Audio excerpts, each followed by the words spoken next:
Pinuod ka na, Andre. Salamat kaninyo, Tatang Binok. Nanay Tinay. Oy, may gipaghot ang atong mga iro. Ayo! Naay taw? Maayo! Tatang. Mao ba nilang paliman sa mga bautas mos? Oh! Mauni! Binok. Tatang. Pakitaan ta sila sa atong kayo. Aron sa yun, rasilang Magigsulti lang kung tayo mahugsala. isa lang sa miyembros inyong pamilyang Bautasmos. Pwede? Ato ba nga sila, Andre? Ako yun. Sige na. Kaedad mo ra sila. Busa ikaw ang makigsulti kanila, Andring. Lakaw na. Kay ugmang adlaw, himuunta silang lamian nga pagkaon.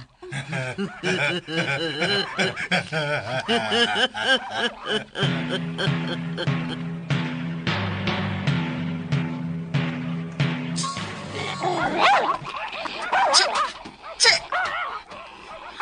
Kinsa mo? O ganong naabot mo ining dapita, ha? Nangita kami sa pamilyang Bautasmos aron maapil sa makadawat sa ayuda isip poorest of the poor gikan sa DSWD. Kami ang pamilyang Bautasmos nga imong gipangita. Apan manduan ko kamo sa pagbiya ni ining dapita.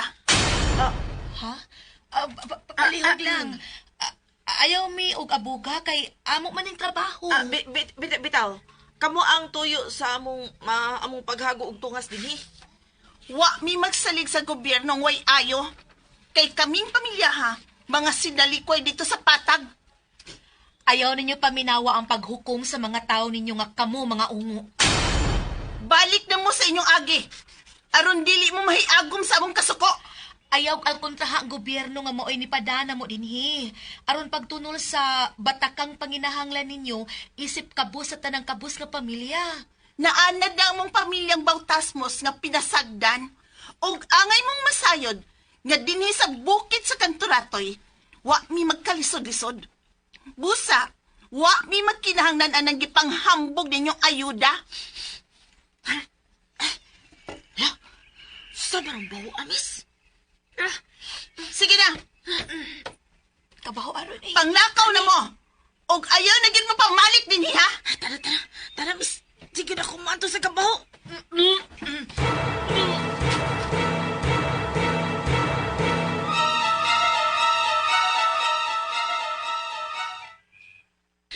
Sa akong pangagpas, duha ka klase ang baho nga itong nasingo at napita si Tang.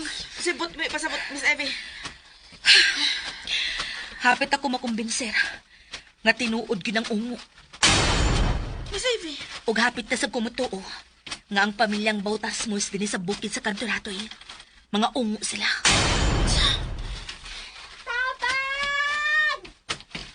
Hala, tingog sa bata ang nangaypakitabang, Miss. Asa ba ka itong napita gikan ang maong tingog si Tang? Husto. Ang bata nga nawa o gipangita. Siya tingali ang ato na batik, Miss. Kinuo ko. Hapit na pa masaw pang adlaw. Unsa man kay nagpaabot unya nato dinhi inigtikyok na sa kangit-ngit si Tang.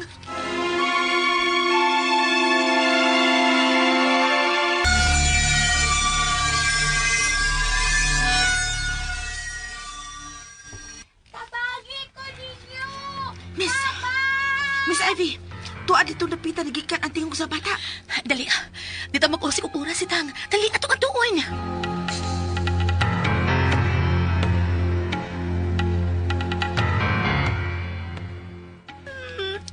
Ako si Chinin Avinito. Gidagit ko sa mga ungo aron himuon nga pagkaon. Ay, napagila ka. Ay, napagila ka. Ay, na sa kadlok.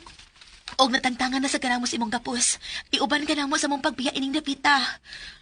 Sugin limi sa tanan na hitabo ni mo. Si Ate Andring, gidako niya dini nga wako kaibaw. Nganong nikuyog ko niya. Unya iya ko akong gipriso dinhi. Gigapos ko. Dagan ako no sila mga bata nga gihimong pagkaon. Ha? Ang atong emergency flashlights nga niya sa atong mga backpack.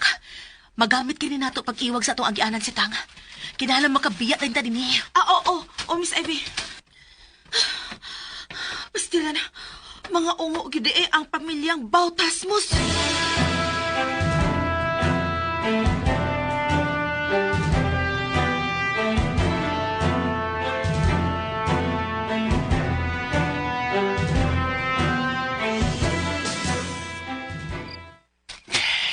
Doon na lang ka sa pilanan sa mga Bautasmos di sa bukid sa Katuratoy.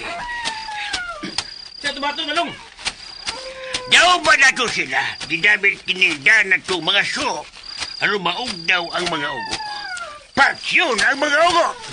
Patyon! Patyon mga ako! Patyon mga ako!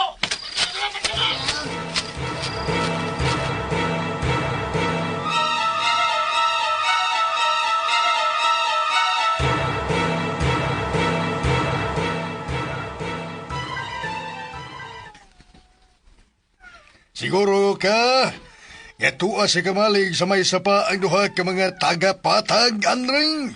O Tatang Binok. Ug mga adlawa, lamian na sab ang atong pagkaon.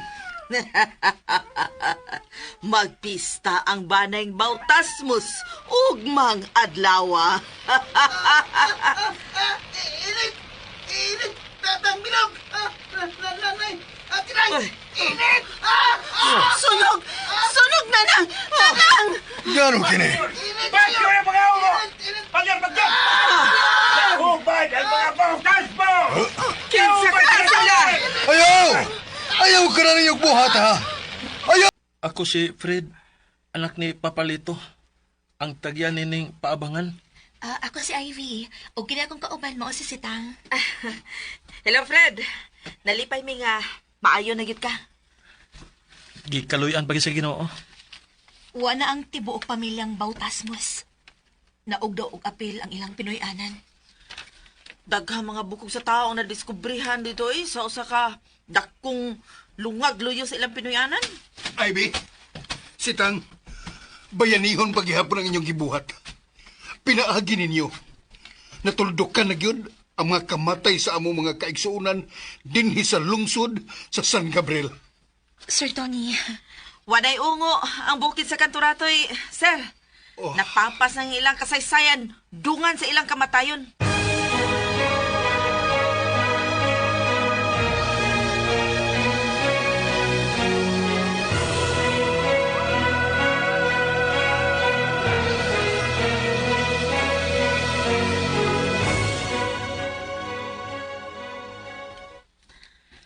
Mama, ulit na ta.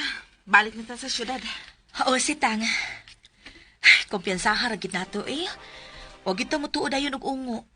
Unya, dito na di sa ilang balwarte. Mao lagi? Di gini na ako makalimtang hitabo, amis. Ako sad, hangtod sa hangtod ko dili makalimot sa bukid sa Kantoratoy, nga mao'y mga Pinoy-anan sa mangtas nga ungo.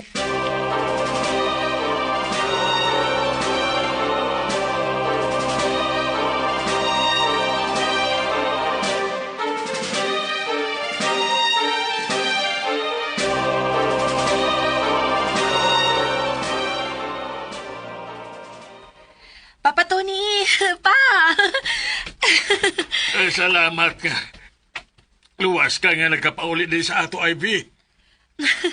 Naluoy pagid ang Ginoo pa. Wa gyud ko niya pasagdi. Unya, mutuo na yun ka nga tinuod ang ungo. Opa, nituod na gyud ko nga tinuod nga naay ungo. Mao na. Ate Ivy! Tuo na. Ate! May gani kay. Huwag kagikawan sa ungo. Mao nga ikaw dili ka magpaghay-gahay sa imong oha aron dili ka kanon sa ungo.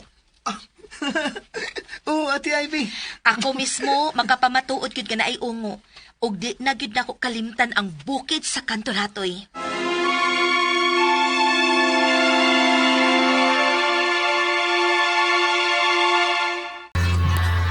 Hello guys.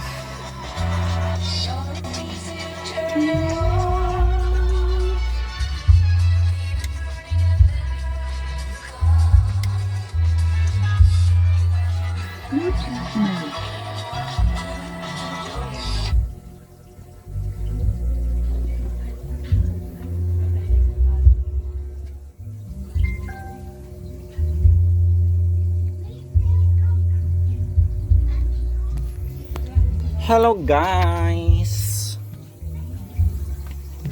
May order guys ang customer.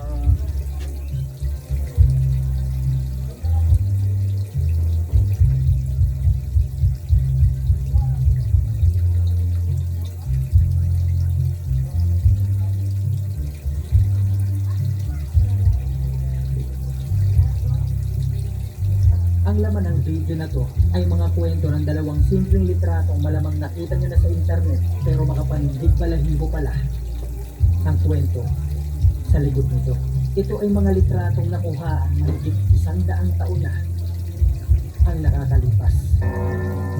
Malamang marami sa atin ang hindi pa nakakarinig nito dahil yung mga pangyayari na to ay natabunan ng una at ng pangalawang pangdaigdigang digmaan. Sa kabila nito ay hindi may tatanggi na yung mga pangyayari na to ay mantsa na. Noong October 1985 ay nagsimula nang mapansin ng mga eksperto sa Colombia ang paglabas ng mga makakapal na usok sa Nevado del Ruiz volcano. Yung makapal na yelo sa tuktok nito ay nagsimula nang matunaw dahilan para umagos ang napakaraming tubig pababa ng bulkan. Ang inaalala ng mga eksperto kapag nagpatuloy ito, maaaring lumambot yung lupa at magkaroon ng malaking landslide na maaaring pumatay ng maraming mga tao. At makalipas nga ang isang buwan sa hindi inaasahan ng mga tao ay pumutok yung bulkan. At dito naman nangyari ang tinuturing na the most What's sa ilista? Sumay siya kayo dong. Ilista tanan, ilista. Sumay siya kayo dong. Diyo ka sumay. Ano, lahi-lahi. Habang yung kalahati ng katawan nito Tulo ba? Lahi-lahi. Tulo ba? litratong nanalo ng World Press Photo noong taong 1986 na may pamagat na The Agony of Omaira Santos. Ang mga maririnig nyo sa video na to, maging ng mga susunod pa natin uploads, ay mga kwento na mga nakakatilakot at nakakapanindig balahibong mga litrato sa iba. At kung kagaya kitang malinig sa mga ganitong uri ng kwento, mga horror, mystery, mga sobat and soul cases, ay like mo na tong video na to and don't forget to subscribe. Simulan na natin ang kwento. Maraming sukar kayo dong. Hanggang alas 3 ng hapon, November 13, 1985, ay pumutok yung bulkang tinatawag na Nevado del Ruiz, bulkang matatagpuan sa bansang Colombia. Hindi naman ganun kalakas yung pagputok nito pero naging sapat na ito para makaramdam ng mahinang lindol yung mga bayan na malapit doon sa bulkan. Dahil hindi nga ganun kalakas yung pagputok nito, ay hindi nila may nagaling ilikas yung mga taong nakatira sa bayan ng Armero, isa sa mga bayang pinakamalapit doon sa bulkan. 50 kilometro lang ang layo ng Armero dito, na kung saan ang bilang ng mga taong nakatira ay halos 30,000 mga tao. Ang paalala lang sa kanila ng gobyerno ay manatiling kalmado at manatili sa loob ng kanilang mga bahay. May ilang mga tao na naman na nagpuntahan sa evacuation center nila, pero lumipas ang ilang mga oras na wala namang nangyayari. Hindi na nasundan yung lindol at pagputok ng bulkan, na nagsiuwian na sila sa kanilang mga bahay.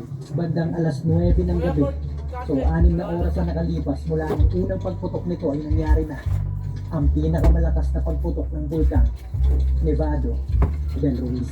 Dahil sa dami ng lavang inilabas nito, ay tinunaw nito yung napakakapal na yelo sa ibabaw ng bulkan. Ilang segundo lang ang nakalipas, ay milyong cubic meters na ng Hoy, unsay tubig mga size ani, medium, large. pababa. 15 talampakan ng taas ng tubig na may putik at mga bato na rumagasa sa bayan ng Armero at nagpatuloy ito ng hotdog mahigit sandwich. sa 2 oras. Dahil hindi ito inasahan ng mga tao, ay hindi kaagad sila nakalikas. Hindi rin kaagad makapunta ang mga rescuer dahil natatakot din sila matabunan ng napakakapal. Dahil wala silang nagawa kundi maghintay ng pagsikat ng araw kinabukasan. At paglipas ng ilang mga oras, nung unti-unti nang sumisikat yung araw, doon lang nila nakita na yung lugar na pinagmumulan ng 20% ng bigas, ng kape, at ng bulak ng bansang Colombia na tinatawag noon na White City ay pinatag ng napakakapal na putik. Mga building, simbahan, establishment, may maging yung evacuation center nila na university ng lugar ay nasa ilalim na ng lupa. Agad-agad, isang gabi, mahigit 20 katao ang pinatay nung pagbagsak ng putik mula doon sa bulkan.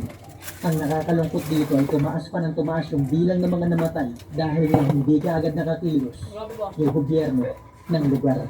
Nung sumunod na araw, November 15, si Frank Fournier ay dumating sa Amero, Colombia para saksihan ang sitwasyon ng mga taong nakatira dito. Sinubukan dito maglakad-lakad ni Frank na hindi niya malang nalalaman na may mga bahay pala sa ilalim ng lupang tinatapakan niya. Wala siyang ibang marinig dito kundi mga iyak ng mga tao, mga ungol at hikbi ng mga taong malapit ng pamatay. Ang ikinagulat pa ni Frank dito ay wala siyang makita mga rescue o mga tao sa gobyerno para tulungan yung mga tao na ito. Hanggang may 2 lalaking lumapit sa kanya, humihingi ng tulong yung mga to dahil yung isa daw sa mga kapitbahay nilang bata ay naipit sa pagbagsak ng bahay nila. Pagpunta dito ni Frank ay nakakita siya dito ng isang batang babae na nakayakap sa isang kahoy. Nakalubog yung katawan nito sa tubig at halos ulo na lang yung nakalitaw. Sinubukan nila tong hilahin pero nasasaktan yung bata.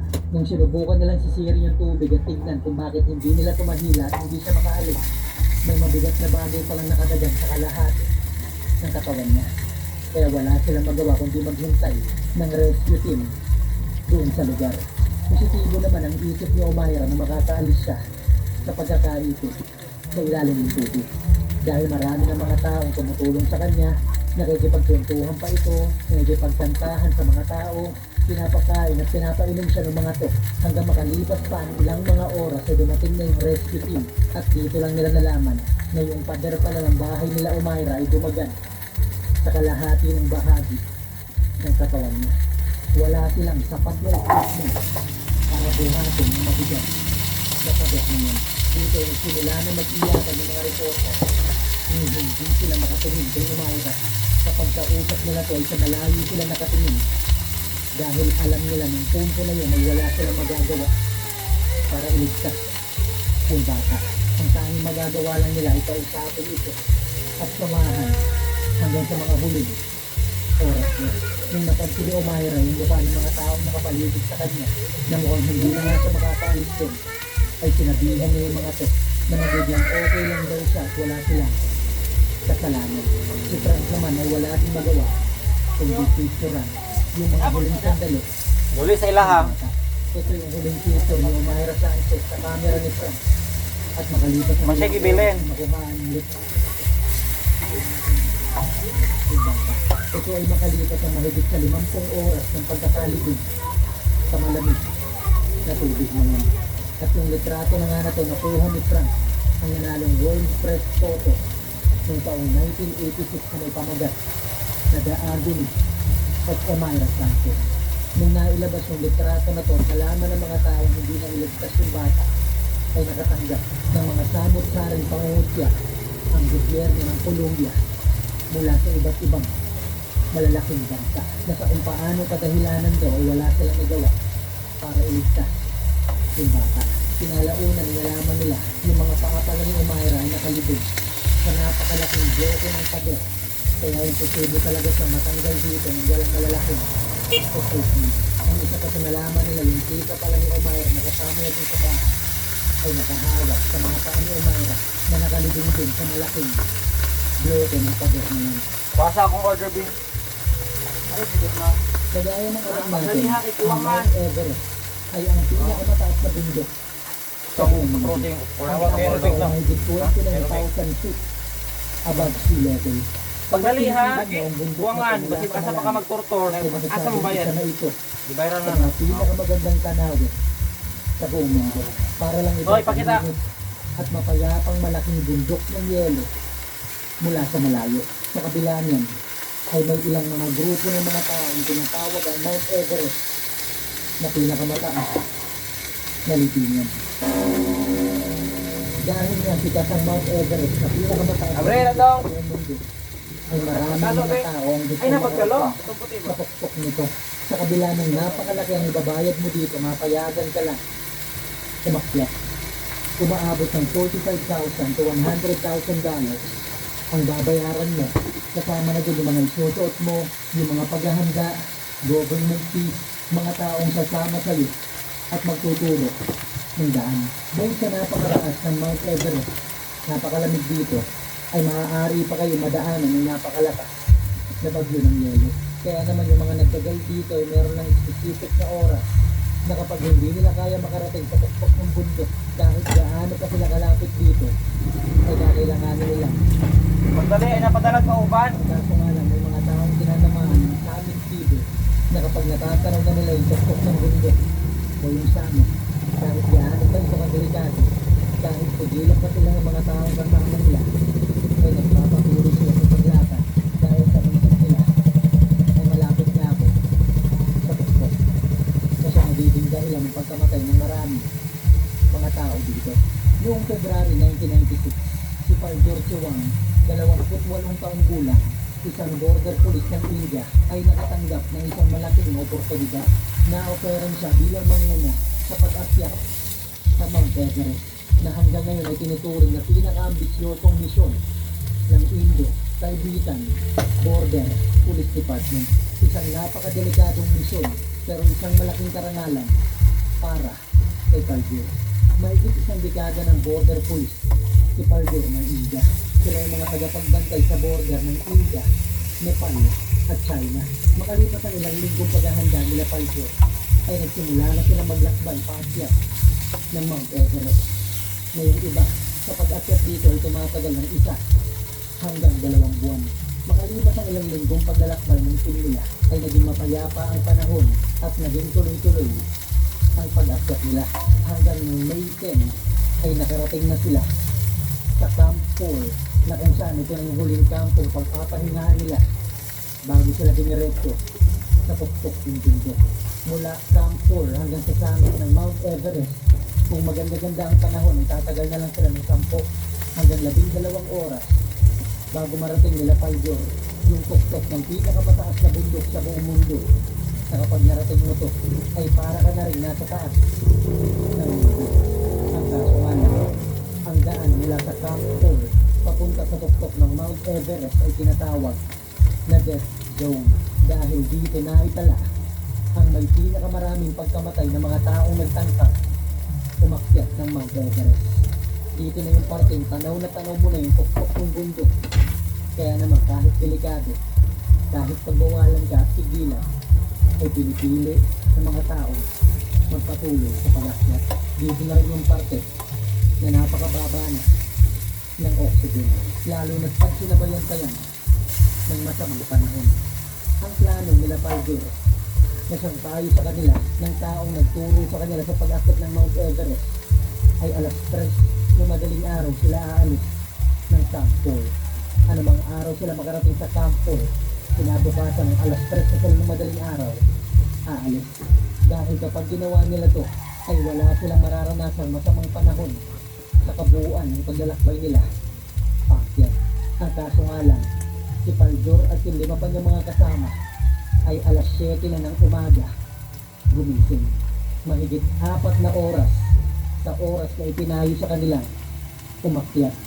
Sa kabila ng sinabihan sila wag na munang tumuloy, kinabukasan na lang. Pero dahil nakita nila maganda ang panahon, ay umalis pa rin sila sa Camp 4. Makalipas ang 2 hanggang 3 oras nilang paglalakbay, yung ilan sa mga kasama nila ay umatras na, naglakad na pabalik. Samantalang si Paljor, si Moruk at Ismanla ay nagpatuloy sa pag-akyat. Sa kabila ng radyohan na sila ng mga tao sa baba na wag nang tumuloy. Hindi malaman kung hindi ba narinig ni Paljor yung radyo niya o sadyang hindi niya ito pinansin dahil tanaw niya na yung samis ng bundok. Makalipas pa ang ilang mga oras, mga alas 6 ng gabi, ay nakatanggap ng mga radyo yung mga tao sa baba na narating na ni Paljor at ang 2 niyang kasama ang samis ng Mount Everest. Nagbinuwag na yung mga tao sa baba ang kasumanan ang pag-akyat ng summit ng Mount Everest ay kalahati pa lang ng paglalakbay. Ang problema nila ngayon ay pagbaba. Makalipas ang ilang mga seremonya, mga panalangin at pagdadasal nila sa tuktok, ay rumado na yung 3 na pababa na daw sila. At ayun na, Yung huling radyong narinig nila doon sa tatlo. Hindi na nila nalaman kung ano nangyari sa mga to.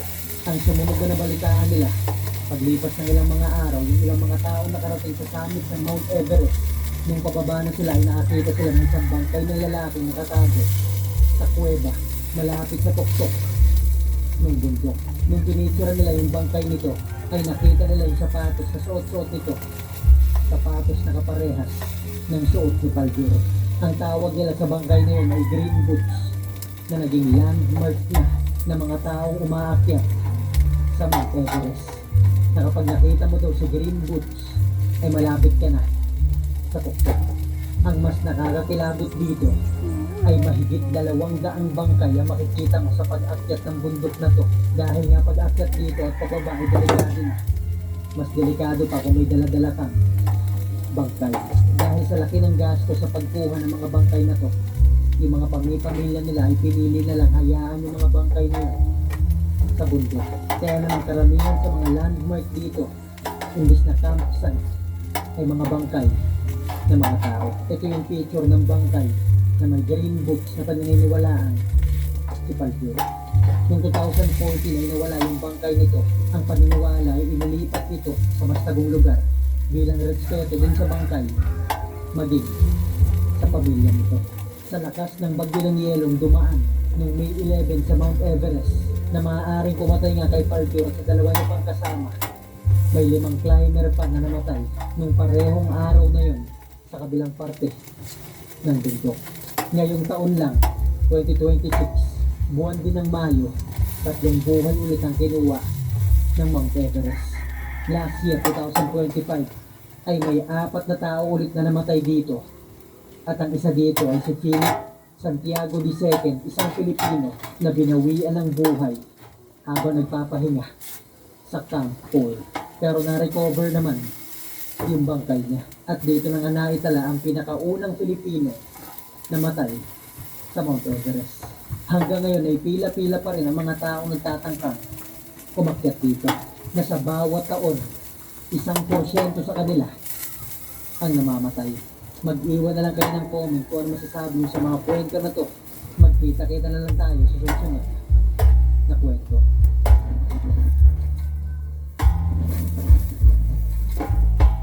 May nakakakilabot at hindi maipaliwanag na nangyayari sa mga tagubatan at mga national forest sa Amerika. Sa makalipas na mga taon, parami ng parami ang mga taong nawawala dito. Yung iba sa kanila ay natatagpuan pero wala nang buhay. May iba sa kanila nakakabalik, nahahanap yung daan pa uwi, pero may dala-dala silang kwento na hindi maipaliwanag. At buong kalakayan ng mga tao pang mga nawala na hanggang ngayon ay hindi pa rin nakikita. Ano man nangyari sa kanila at saan sila napunta ay hindi na nalaman. At ayan ang maririnig nyo sa video na to. Ang nakapagtataka lang dito, hindi lang mga pulis